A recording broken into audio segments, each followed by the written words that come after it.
there are a few college football playoff type questions that are related to what we're going to talk about. I talked about the quarterback question earlier, so let's just do it. Are you ready for rapid fire? Oh, buddy, this is. I told you I got stressed out about this, but let's do it. Jesse got stressed out. What? Because I kept adding like so many more questions to rapid No, fire I got today. I got stressed because this was my topic, and then last night when the rankings were revealed, I was sitting there and I was like, "There are so many different combinations that can happen. Yeah, I I know. need to narrow down and be broad here of what things can be the most impactful." Yes, yes. We're going to start with the quarterback thing, though. We'll start light, and then we'll jump with both feet into the whole conference championship game results and stuff like that. So Marcus Freeman asked today about going to the transfer portal for another quarterback this offseason. Here's what he said. I said that I think during the season it made we have no plans on going to transfer portal for a quarterback. I feel really strong about the guys we have in our quarterback room right now with Steve and Kenny and CJ. All possess different talent, all do things well, all have areas of improvement like we all do. But I feel really strong about the quarterback room as a whole. And Adam Blake, really a guy that presents almost a dual threat, a guy that can extend plays with his legs, has a really good arm. What I love most about Blake and our really the short time and being able to get to know each other is his competitive spirit, his leadership. You don't have to be in a room long with him to understand the leadership values that I believe quarterbacks must have. And he definitely possesses that leadership, a competitive spirit that we look for. And what he's talking about, Blake, that's Blake Aber there that he was talking about at the end, but no plans to go to the transfer portal. We had people earlier this week saying, go get Miller Moss out of there from USC, bring him in. Are we satisfied, Jesse? No plans to go to the portal for a third straight year for Marcus Freeman.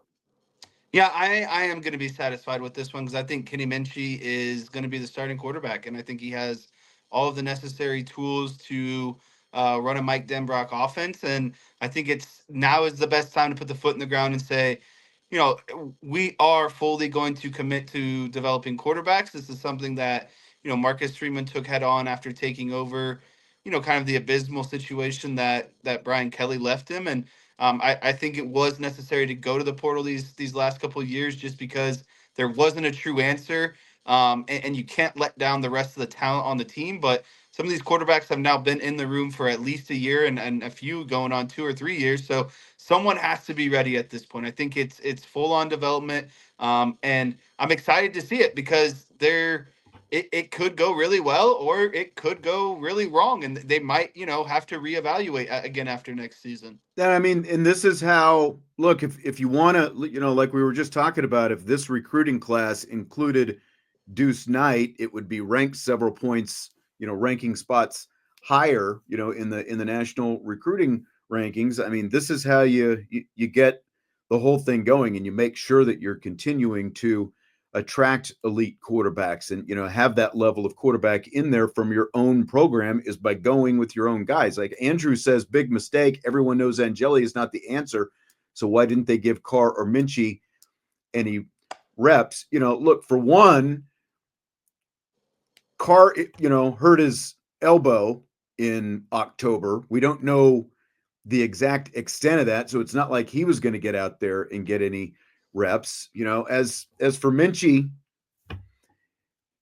I think that if they felt like Kenny Minchie was ahead of Steve Angeli this year, he would have been out there getting those number 2 reps. I think they'll be fine ultimately. Like, are you overly concerned because neither Minchie nor Carr got the kind of actual game reps that Steve Angeli had that, that's going to hold them back in any way going toward next year? No, because Stephen Jelly was the best fit for if something went absolutely wrong this season because I think he has the maturity and the ability to, he might not have that wow presence or plays maybe that Carr and Minchie have. But if something catastrophic were to happen to the starting quarterback, I just think Angeli provides the most, maturity, the calmness, and the ability to kind of re-steer the ship. There would still be a chance if Steve Angeli was the quarterback. I would just say, there would be less of a chance if CJ Carr or Kenny Minshew was a quarterback. But I think that can change going into this offseason. That's the biggest time for young players or, especially young quarterbacks to make their move. Essentially, is you got to do it in the offseason because again, once the season starts, there's really not going to be a whole lot of shifting of the quarterback roster. It is what it is basically because that's what the coaching staff is comfortable with. Again, if something were to happen, they would be more comfortable with Angeli. I mean, Andrew says it's a big leap to go from the practice squad to the first team in Right. 12 months, but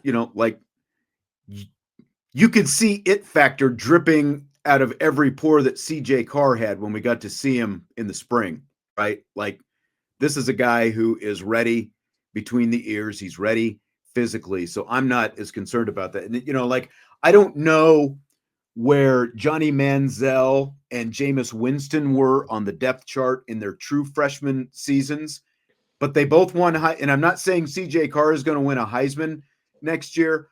Those guys both won Heisman trophies after being redshirted their true freshman year. They were redshirt freshmen when they first started, and they both won Heisman trophies that year. Now, again, I don't know exactly where they were on the depth chart coming out of that, but it worked out for those guys because they were both very talented, and they were both ready to go. And I feel like, especially watching CJ Carr, I'm not concerned about his preparedness heading toward next year. Like that's the last thing that I'm worried about. I mean, when this season ends at, the midway, almost, end of January, he'll have February, March, April, May, June, July, August. He's got 6 to 7 months of, growth and ability. That's the biggest chunk when guys want to, really make their move on the depth chart is what are you doing in that 6-month window in the off season?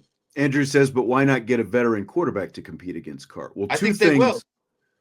I don't know. I don't know that they do because two things there. One, they have a veteran quarterback. If Steve Angeli does stay, who's going to compete against Carr. Two, if you bring in a veteran quarterback and CJ Carr wins the job, if this is a guy who's been playing someplace else and you bring him in, he doesn't win the job, CJ Carr is the guy, then you're going to have a very disgruntled member of your team, in that quarterback room who's going to be the number 2 at best all season.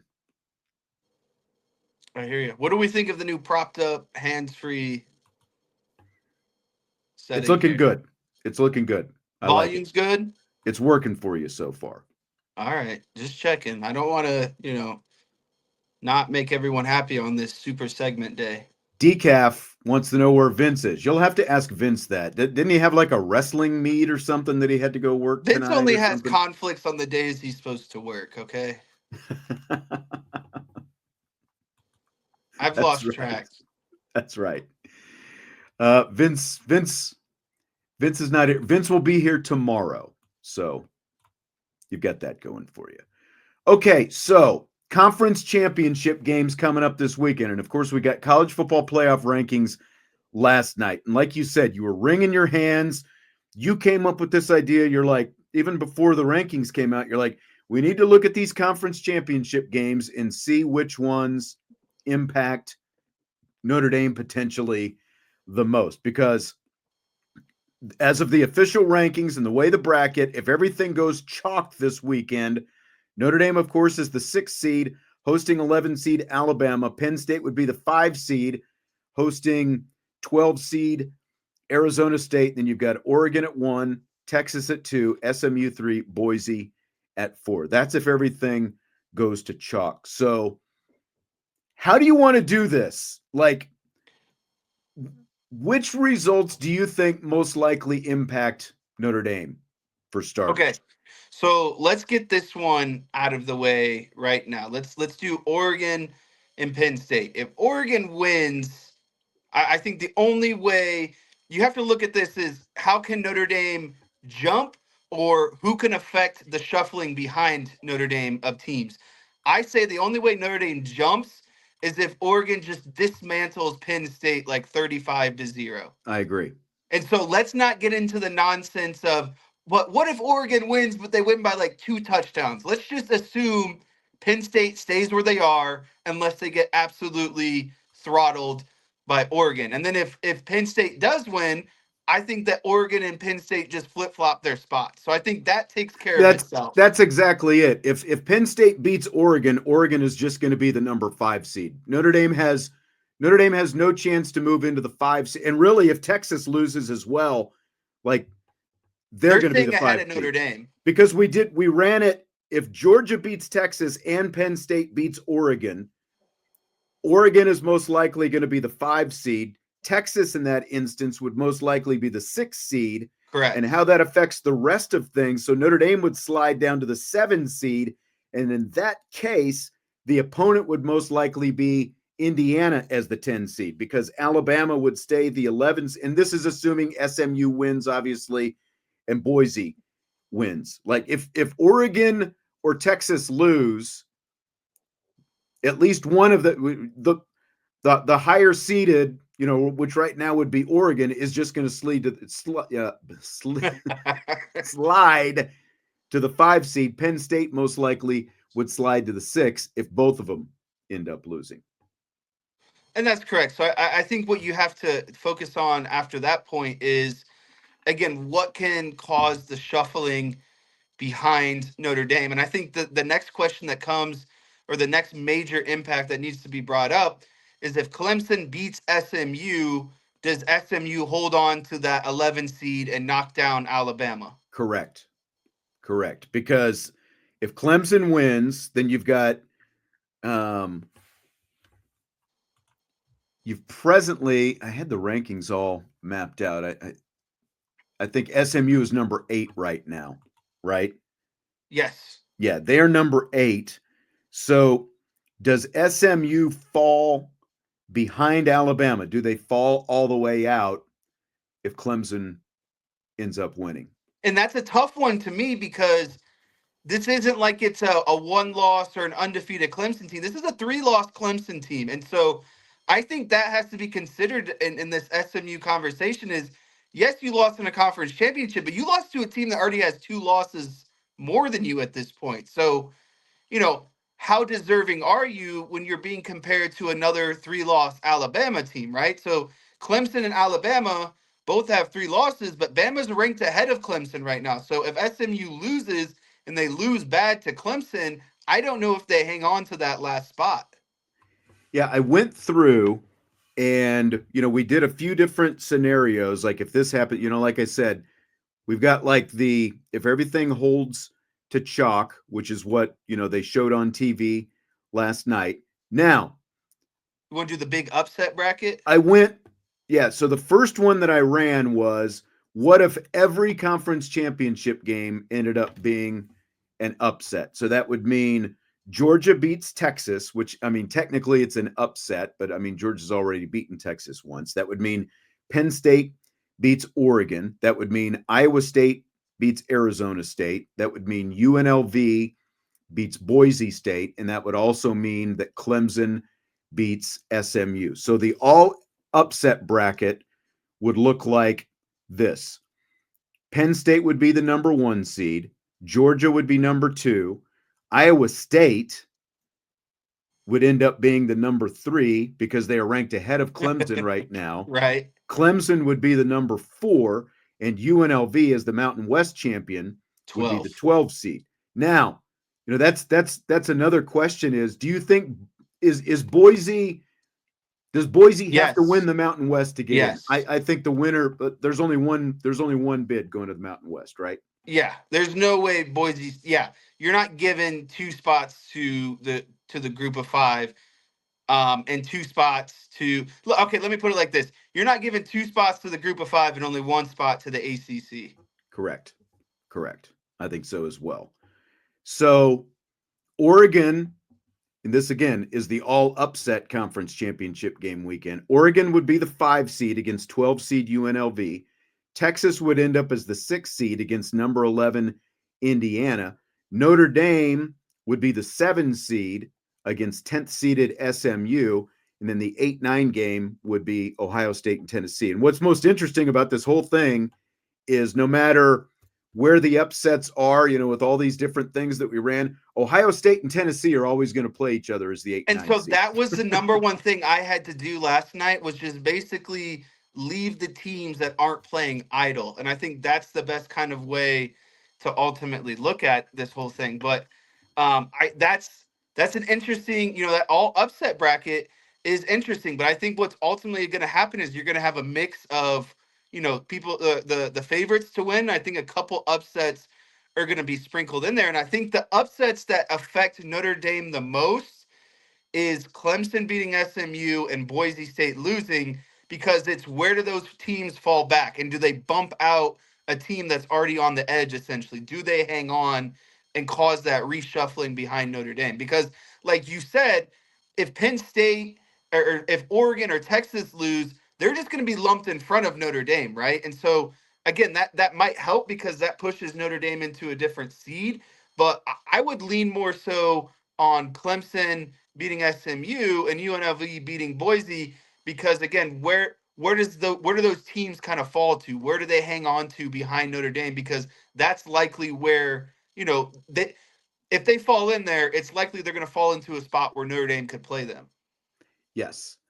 The only way it appears that Notre Dame is going to move up to the number 5 seed is Texas needs to beat Georgia, because Georgia is obviously behind Notre Dame, and Oregon basically needs to thump Penn State. It needs to be like that what was it?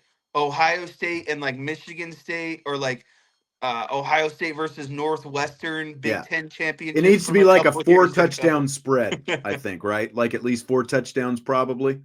Exactly. They have to look absolutely brutal, I think, and not, give up a lot of points and not do a lot on offense. So Rece Davis on the show on the selection or the announcement show, whatever, asked Ward Manuel about what chances teams like Ole Miss, South Carolina, and BYU, who are sitting outside the top 12 right now, what chances they would have to move in based on what happens in the conference championship game. Now, there was some confusion with this about, Ward Manuel said none of the teams who are idle can't move up. But here's what Ward Manuel had to say in response to the question Rece Davis had about these teams that are outside the top 12 right now, potentially moving up. Like, could Clemson essentially give a team like South Carolina a boost if they win? But in terms of those who are playing, how they'll move, if they'll move at all, if you remember 2 years ago, TCU lost in their conference championship game and didn't move. They stayed at 3. So we could do that, or we could adjust depending on the outcomes of the game. Okay, so I want to make sure, and I want to give you a chance to clarify to make sure that we're on the same page here. So absent one of the lower ranked teams, Clemson, UNLV, stealing a bid, as it were, then nothing would change that would move Miami, Ole Miss, South Carolina in a different order or ahead of Alabama. Any team that is not playing right now, we don't have a data point to rearrange where we have those teams ranked. And so that is set in terms of how we see them going into the final week of championship week. There's nothing that's going to change, Rece, for us to evaluate them any differently than we have now. Those teams who are not playing cannot be adjusted in terms of where they are compared to other teams that are not playing. But the championship teams, we will evaluate that data point to determine if there needs to be any movement based on how the performance of the game goes. Okay, so they're, kind of from what I understand, he explained it a little bit better in a conference call afterwards. Go ahead, Jess. I just have to say, I hate when Rece Davis just asks him all these hypothetical questions right off the rip. It's like, dude, Well, I think last night he had to, because there was only a 30-minute show last night. They didn't, so I think he felt like he had to get in what he thought were the most important questions. But go ahead. There are so many different combinations and hypotheticals that can happen, and I understand where he's coming from, but I just don't appreciate the instant grill of, oh, but like if this happens, Right. like it, like how does it affect these teams? And immediately he's like, well, that's not, it's like this like fair thing, and it's like, well, one, let's let the games play out, and two, like they have their rationale. They are still grading everyone under the same parameters, and so I like the response that he gave. Basically, teams that aren't playing aren't necessarily they don't have the ability to jump anyone unless someone in front of them, something drastically happens. Basically, what he's saying is these games are going to be an eye test. Like if these Right. are close games and a team loses, they're not going to be penalized because they're playing an extra game against another top team. And that's, like to Decaf's point, and Vince backs this point up as well. Decaf says, I don't think so. Penn State loses, Notre Dame jumps them, period. That's not what Ward Manuel said last That's night. not going to happen. Yeah. And like what he used you heard him. He used the TCU example from a couple of years ago. They lost in the Big 12 championship game, but their seed was unchanged because they played the extra game. And so that's what he's saying. And that's why it's not just as simple as if Penn State loses, Notre Dame's going to jump them. Look, I get it. Everyone, around Notre Dame and Notre Dame fans think that Notre Dame is better than Penn State. I think Notre Dame is better than Penn State. But based on the way it was explained last night and based on the way this committee has ranked things, Notre Dame is not going to move ahead of Penn State if Penn State plays a close game against Oregon. I just don't think it's going to happen. Again, should they and will they are two completely different conversations. And the will they is, I just don't think that's going to happen. I think Penn State's going to have to lose a very lopsided game against Oregon for Notre Dame to move past them based on everything that Manuel said last night. It's got to be. I like the number you put. It's got to be at minimum 3 touchdowns for me. I think so too. To even open up the conversation. Right. And look, again, like I don't think it's like we talked about the difference between the 5 seed and the 6 seed last night. I mean, like as the 6 seed potentially, you're talking about maybe, an Iowa State or SMU or Clemson. Like those are the 3 seeds, potentially that you get in the second round. I wouldn't be opposed to that if you're Notre Dame as the 6th seed. Like that's what you'd have to face in your second round game. And most like the 3 opponents that Notre Dame is most likely to face, one of the 3 is Alabama, SMU, or Indiana. Just depending on how these things shuffle I would out. be willing to bet a lot of money that like if you gave me those 3 opponents and said, what are the odds Notre Dame's going to play one of these 3, I would put a heavily considerable amount of money on it because I even think it's most likely going to be, I think you could get rid of IU. I think it's really SMU or Alabama because the one with IU would require, I think, a little bit more upset. Well, the one with IU is if Georgia and Penn State both win and everybody else. And I goes consider tough. Penn State beating Oregon a pretty big upset. DK has a question for you. You think a number 3 team should lose to number 1 by 14 points, and that is okay? It doesn't matter what we think. It's what the committee thinks. I'm just giving you rational, like a rational approach. Yeah, I think it takes. They're saying that this is an extra game that these teams have to play in the conference championship game. So ultimately, they're playing to see who gets the bye, and there's not going to be a whole lot of shuffling beyond that. It doesn't sound like. Right. And yeah, and again, I think it just goes back to the eye test. If Penn State looks horrible, they can't move the ball, they can't stop anyone, and they get blown out, then yeah, I think that's enough to be like, you know what? We've been on the fringe about Penn State and Notre Dame. Penn State didn't really do much to keep it close. Notre Dame is probably the better team right now. So yeah, it's gonna take more than a touchdown loss, a 2 touchdown loss. Like you got to get into the 20, 30 point range, I think, for Penn State to be jumped. I think so as well.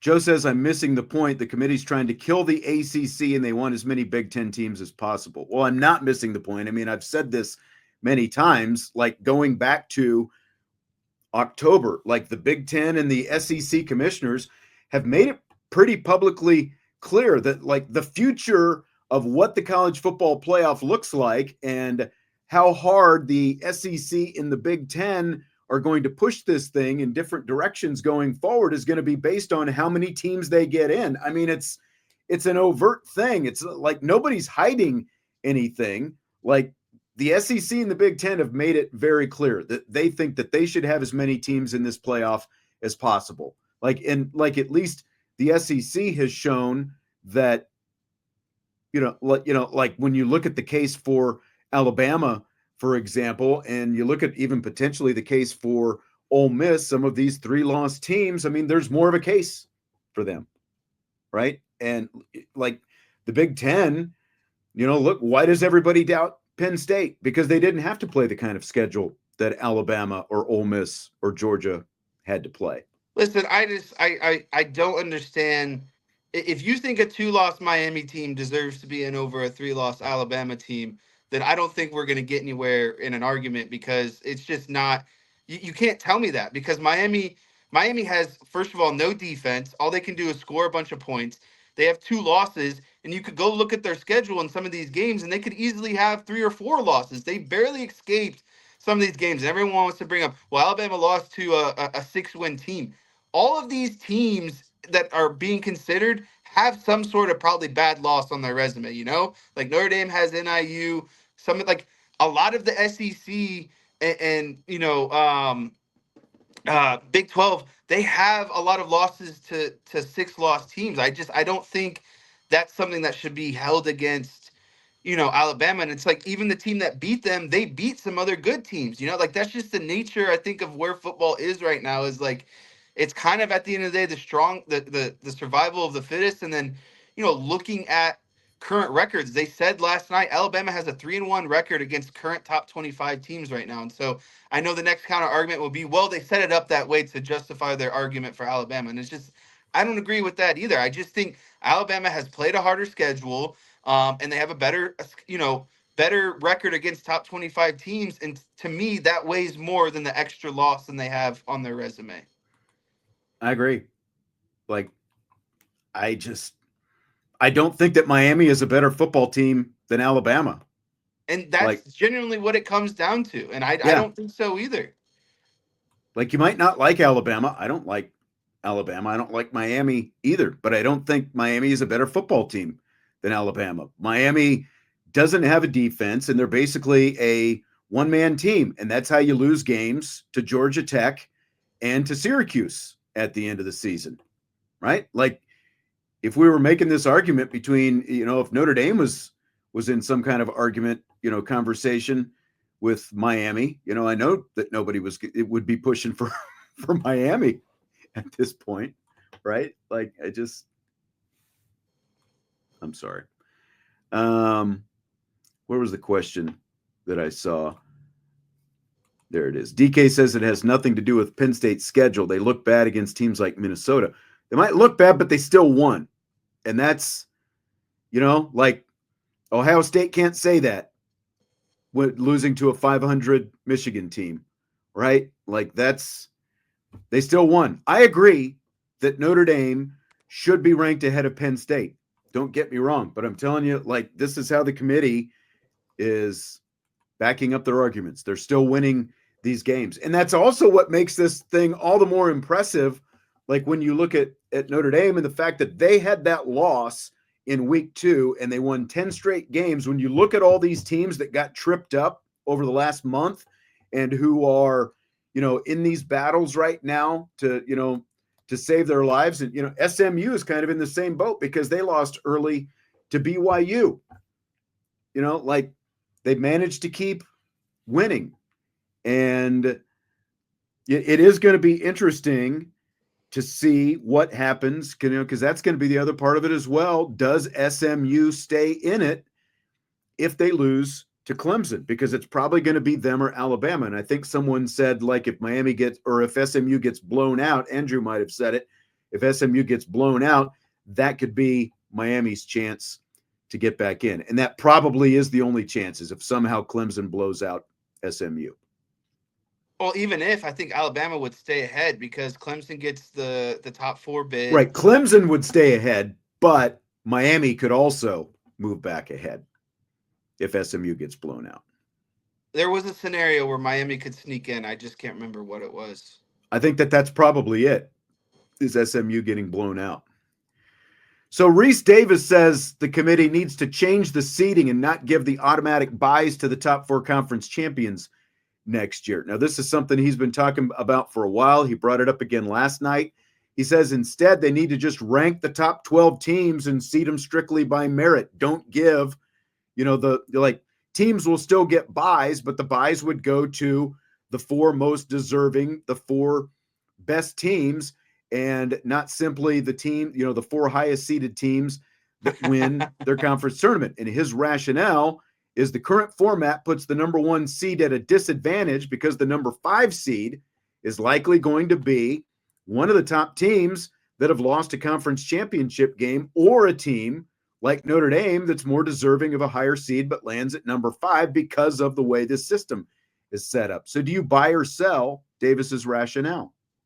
I buy it, but that means you got to eliminate conference championship games. There's no reason to play conference championship games if you don't want them to have any impact. And so basically what this comes down to is conferences and TV deals don't want to give these games away because of the revenue it generates. And so the college football committee is forced to find a way to reward these conference championships. And that means the first round bye and the first 4 seeds being gone. And so I understand what Rece Davis is saying, but you just need to say that you're advocating for no conference championships then, right, and just give regular season titles, because that is what he's saying. If you don't have these conference championships, then you don't have the reward of giving the first 4 seeds and the bye. So get rid of the conference championships. But now you got to go to conferences and the TV deals and say, you know what, we're going to strip you of some cash because we don't like that we have to give conference champions the top 4 seeds. That's right. So I mean, go have the conversation if that's truly what you believe. This is how the conferences agreed to this format. And you've got to remember that switching to this format this year originally was not going to happen, but they had to get unanimous because there were still remaining years. There were still 2 years on the existing TV contract when they negotiated this thing. So to get the conferences to agree to this format, you had to give them some kind of incentive because they were going to be playing these extra games. And so you had to come up with some kind of incentive. And, again, like going back to the SEC and the Big Ten specifically, they want guarantees that they're going to have more teams involved. And they want guarantees that their teams are going to have advantages in this whole thing. And this was part of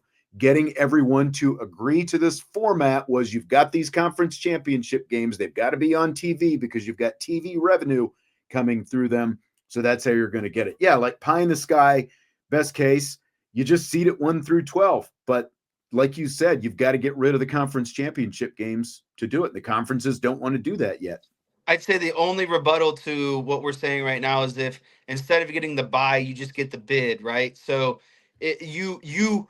let's say there's a team potentially in the 11 spot, but you're like Clemson and you make a big upset. Maybe that doesn't get you a bye, but that does get you a top 12 seed. You see what I'm saying? But so you could fall in at 10, 11, 12 because maybe you're a conference champion, but you don't necessarily deserve the bye, right? So that's the only counter argument I think I could come up with is, you get a ticket to the dance, but you're not guaranteed a top 4 spot just because you win your conference championship. It'll get you in, but it doesn't get you 100% a bye either. I think that's the only other way you could look at it.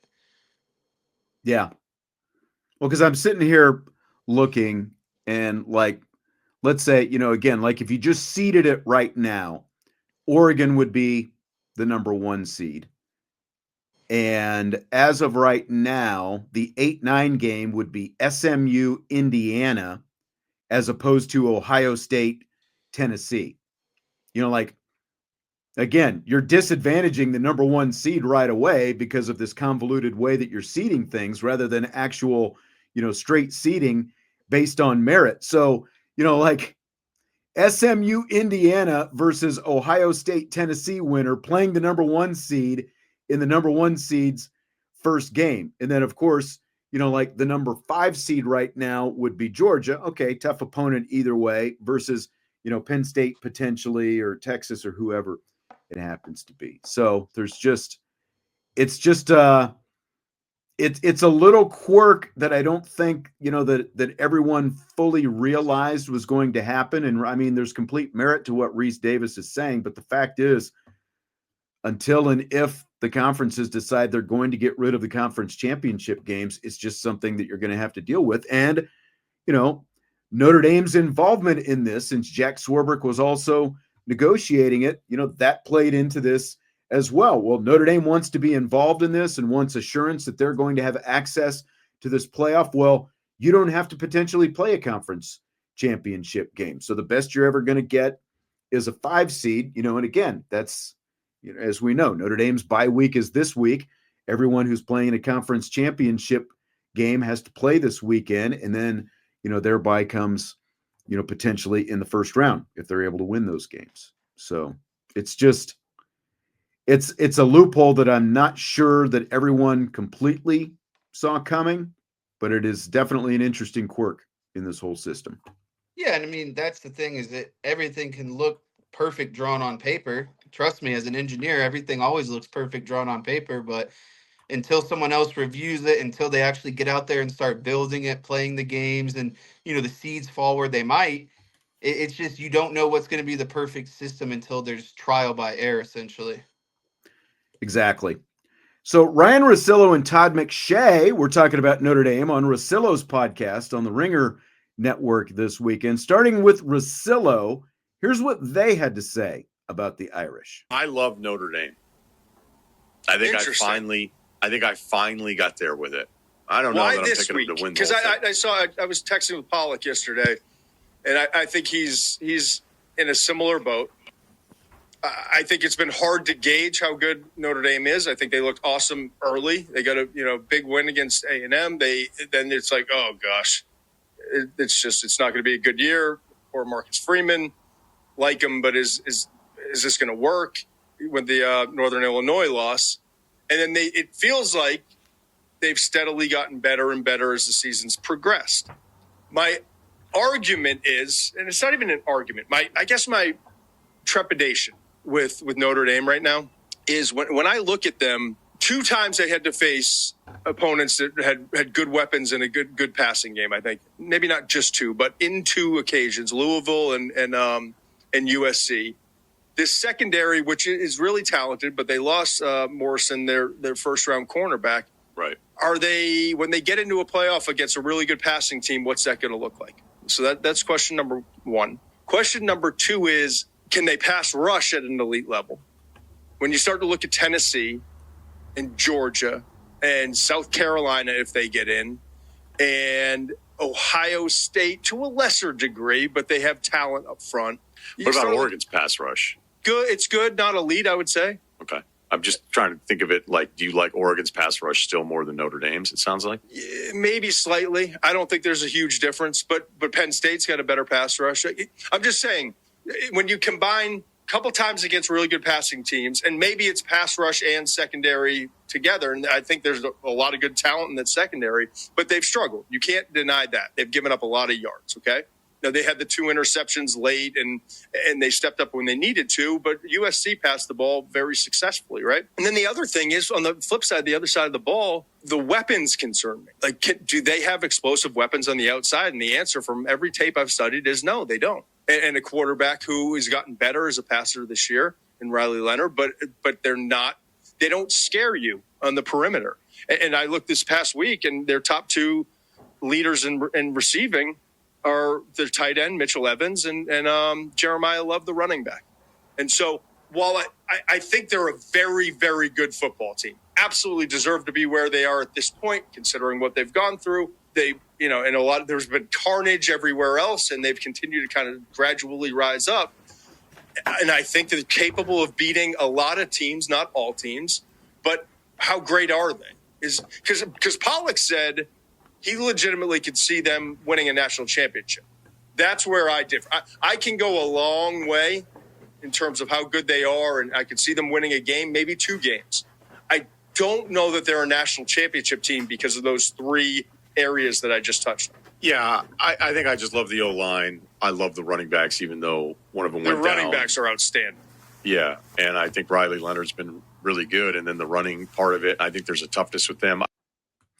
I did find it curious that Russillo, after watching the USC game, that's when he finally came aboard, and he said, "Oh, I just love the offensive line, and he loves the running backs," and I think that there's reason to Well, like that's not both of them. just that's not just him. That's kind of, I mean, Pollock was the same way. A lot of the national media was the Yeah. same way.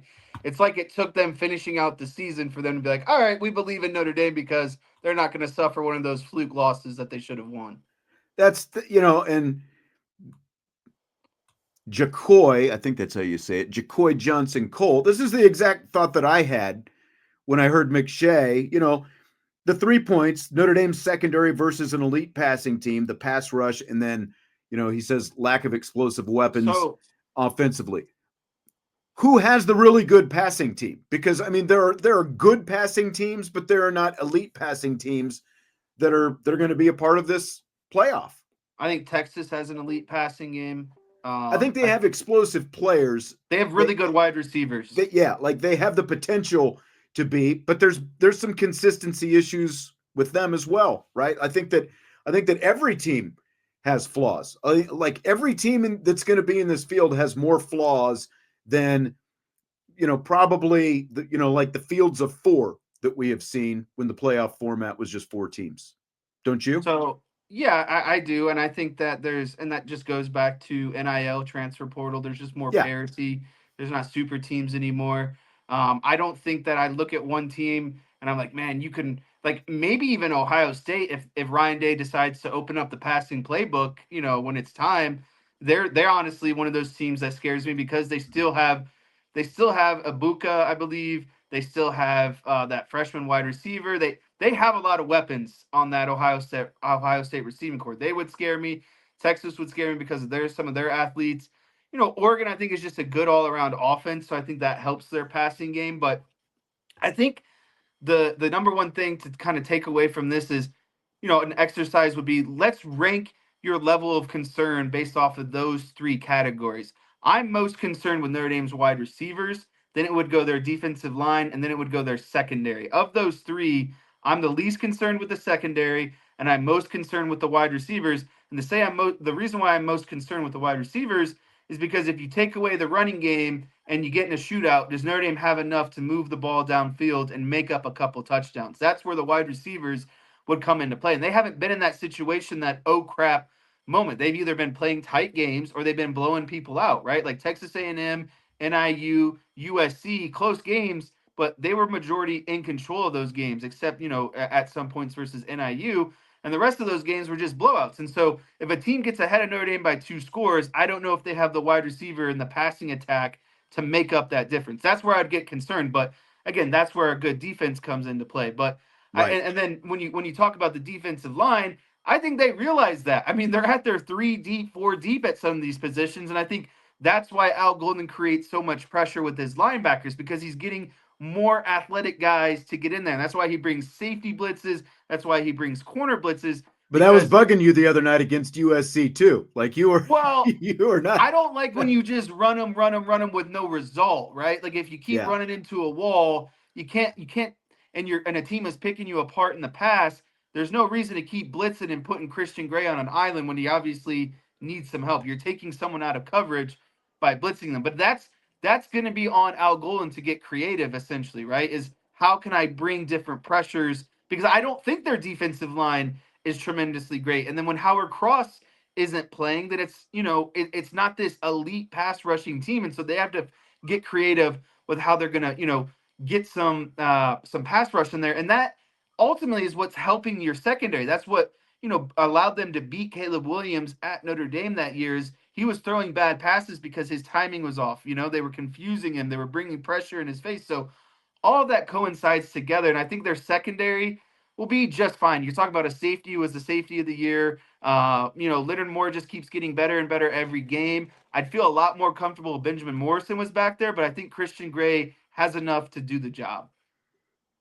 I agree. I am not nearly as concerned about the second. Again, if you're just going to watch one game and you're going to overreact to that, the way that, like the way that one team went about a specific game plan, and I realize he talked about Louisville as well. But, let's remember they were thin in the secondary and they were patching things together in that game as well, because you didn't have Christian Gray in that game, So I would, of those three things, I would rank them exactly the way that you did. I think the receivers, it is an issue if you fall behind by a couple of touchdowns and all of a sudden you've got to play catch up. What are you going to be able to get out of the passing game? Are you going to be able to hit enough? Because it hasn't been a really downfield explosive offense. But the flip side of that is, again, like when you look at across the board at the offenses that they're going to play, like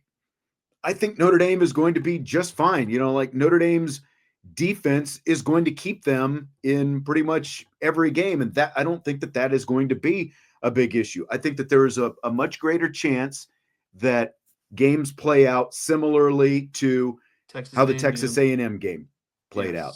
Like that's what I see. That's how I kind of see the path through the playoffs going, because you don't have that just elite, lights out kind of offense that you're going to have to place. And I, and like the Howard Cross thing is a good point, but because of the fact now that he's essentially going to have like 6 weeks, like between, he'll by be the ready time for that game. And that was smart of them. And if you get Howard Cross and Riley Mills back together, I think that changes the whole complexion of things. Like the pass rush, it's all going to come together again if you get them playing the way they were playing together there for a few weeks before Cross's injury. So, and another thing I would like to put out there is if Notre Dame does get into that situation where they need to get some, more passing, some downfield passing. If I'm Notre Dame, I wouldn't be afraid to go to a wide receiver set of Faison, Harrison, Bo Collins, and Chris Mitchell. There was another guy I was missing. Chris, you got to go with speed guys at that point. But I'd probably flip Greathouse for Collins at this, because Collins just has not been consistent enough. Yeah, but the thing about Collins is I think that and I know he's had the drops recently, but at least he's got other big games underneath his belt. I think it's like the Texas A&M game where you just need him to make a couple, just like senior catches essentially, right? So like, but I agree with you. I could see like Bo Collins and Greathouse kind of being, flip-flops, but I definitely think you would need Faison, Mitchell, and Harrison on the field. Like, look what Harrison did on that touchdown that got called back a few weeks ago, where he just absolutely took off from that's the speed that you would need. And then I think the other thing that these guys failed to consider offensively is, yes, they don't have a dynamic passing game, but that's where Riley Leonard really makes up with it with his feet. He's an added dimension where even if everything is breaking down, pockets collapsing, there's nothing open downfield, Riley Leonard is always a threat, one, to not take a sack, not to take a negative play, and two, to always probably fall forward for at least 3 or 4 yards, right? Like, there's not a lot of negative plays ultimately in this offense outside of penalties, right? Like, Riley Leonard, I think when he took a sack against USC last week, I was like, that's the first sack I actually remember Riley Leonard taking this season. Like, he always finds a way to at least elude the pocket, get out of bounds, that sort of situation. That's a big factor that they are not considering in terms of, yes, Notre Dame's passing game isn't great, but that's where Riley Leonard steps in. He is able to kind of, mask that to a degree.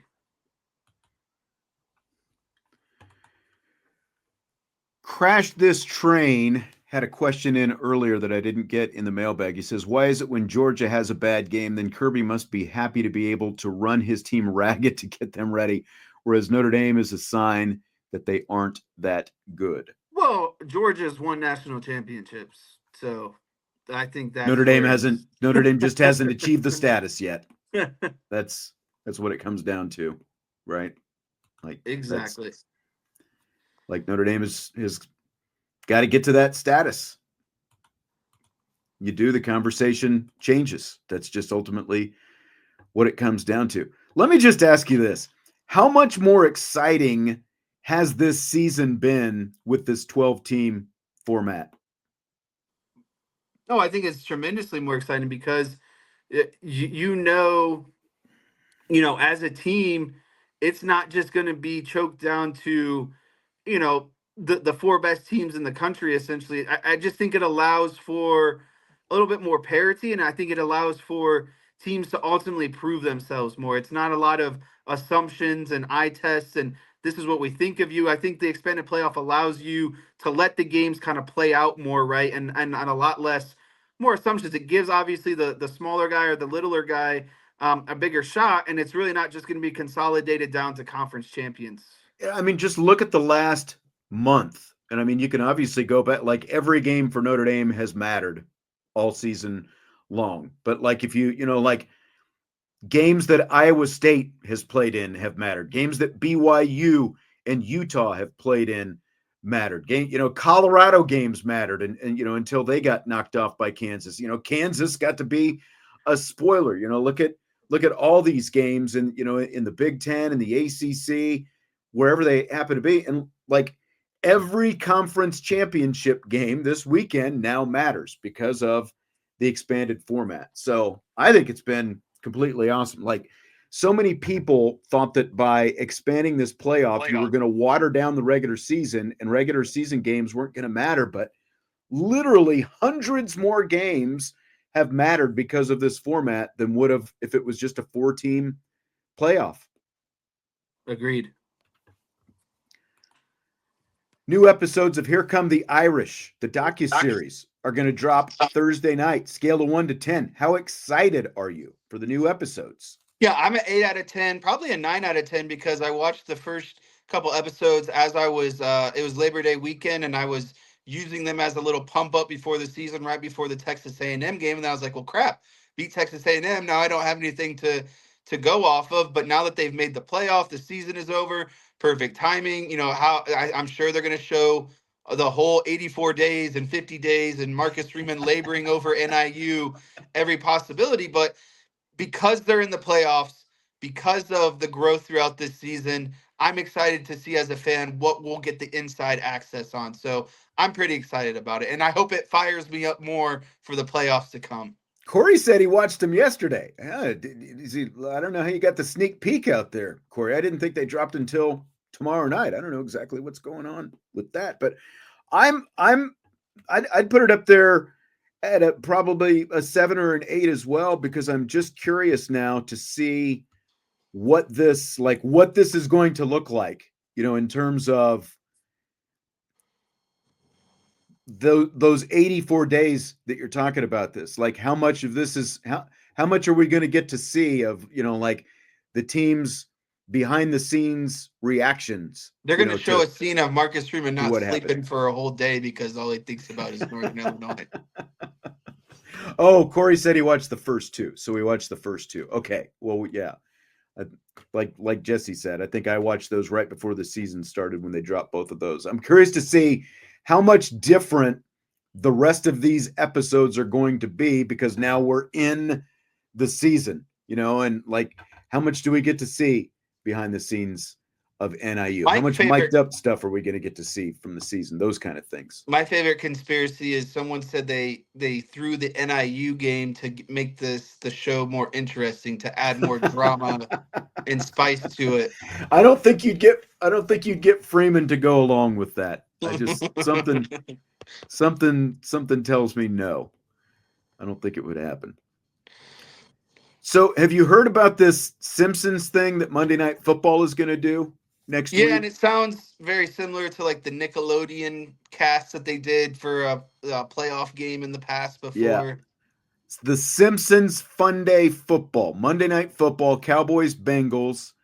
It is an alternate broadcast. You're still going to have the main Cowboys Bengals game on ABC and ESPN, but on Disney Plus, ESPN Plus, and on NFL Plus, they're basically, each of the Bengals and Cowboys players is going to appear on the screen as an animated player, and they're going to play it inside Adams Stadium in Springfield. Adams, ATOMS, like the Adams, the nuclear power plant. What do you think of this whole thing? So, first of all, I love it because I respect the creativity and the approach to kind of get different audiences in, especially like kids and that sort of thing. And, how much The Simpsons is a kids show these days, I don't know. But, it's tough though, because if it were anyone but the Cowboys, I would probably, maybe like watch a quarter of it or give it, some time. But since it's the Cowboys, unfortunately, I don't want to waste my time with it because it is my team, right? And so I'm just, I like it, and I also think about, man, how much did the Simpsons have to like?